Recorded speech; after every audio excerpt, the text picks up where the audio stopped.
Welcome to my Tamil Recipes channel. Tamil Recipes channel subscribe பண்ணாதவங்க subscribe பண்ணுங்க and மறக்காம bell button click பண்ணுங்க. Okay, இன்னைக்கு என்ன ரெசிபின்னு பாப்போமா? சீடை. செய்ய தேவையான பொருட்கள்: புழுங்கல் அரிசி 4 ஆழாக்கு, பொட்டுக்கடலை 1 ஆழாக்கு, தேங்காய் 1 மூடி, உப்பு தேவையான அளவு, எண்ணெய் தேவையான அளவு. எப்படி செய்யறதுன்னு பாப்போமா?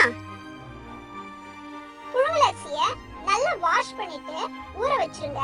அது நல்லா ஊறினதும் அந்த அரிசி கூட உப்பு சேர்த்து தண்ணியா இல்லாம கெட்டியா கிரைண்டர்ல அரைச்சு எடுத்து வச்சுக்கோங்க. அப்புறம் பொட்டுக்கடலையையும் மிக்ஸில போட்டு நல்ல பவுடர் பண்ணி சலிச்சு எடுத்து வச்சுக்கோங்க. அதுக்கப்புறம் அரைச்ச அரிசி மாவு கூட பொட்டுக்கடலை மாவு, தேங்காய் துருவல் எல்லாத்தையும் சேர்த்து நல்லா கெட்டியா பிசைஞ்சு வச்சுக்கோங்க. இந்த பிசைஞ்ச மாவை சின்ன சின்ன சீடைகளா உருட்டி வச்சுக்கோங்க. அதுக்கப்புறம் அடுப்புல ஒரு பேனை வச்சு அதுல டீப் ஃப்ரை பண்றதுக்கு தேவையான அளவுக்கு எண்ணெயை ஊத்தி, எண்ணெய் காஞ்சதும் நம்ம உருட்டி வச்சிருக்க சீடைகளை அதுல போட்டு நல்லா கோல்டன் பிரவுனுக்கு பொரிச்சு எடுத்தீங்கன்னா சூப்பரான சீடை ரெடி. இந்த ரெசிபி உங்களுக்கு பிடிச்சிருக்கும்னு நம்புறேன். பாய் சொல்றதுக்கு முன்னாடி நம்ம தோஸ்து உங்களுக்கு ஒரு கிச்சன் டிப் சொல்றதுக்கு தயாரா இருக்கிறாரு. கேக்குறீங்களா? எல்லாருக்கும் வணக்கம்.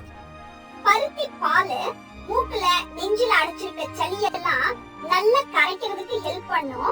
அதே மாதிரி கான்ஸ்டிபேஷன் இருக்கிறவங்களுக்கும் நல்ல ஈஸியா ஆகிறதுக்கு அது ஹெல்ப் பண்ணும். தேங்க்ஸ் ஃபார் வாட்சிங் திஸ் வீடியோ ஃப்ரெண்ட்ஸ். நாளைக்கு இன்னொரு ரெசிபியோட உங்களை சந்திக்கிறேன். ரெசிபியை உங்கள் இமேஜினேஷனுக்கு தகுந்த மாதிரி வேரியேஷன்ஸோட ட்ரை பண்ணி பாருங்கள். அதோட ஃபோட்டோஸ் அண்ட் வீடியோஸை சேனலோட ஃபேஸ்புக் பேஜில் கண்டிப்பாக ஷேர் பண்ணுங்கள். அப்புறம் ஒரு முக்கியமான விஷயம் ஃப்ரெண்ட்ஸ், தமிழ் ரெசிபிஸ் சேனலை சப்ஸ்கிரைப் பண்ணாதவங்க சப்ஸ்கிரைப் பண்ணுங்கள் அண்ட் மறக்காமல் பெல் பட்டனை கிளிக் பண்ணுங்கள். சரியா? ஓகே, பாய்.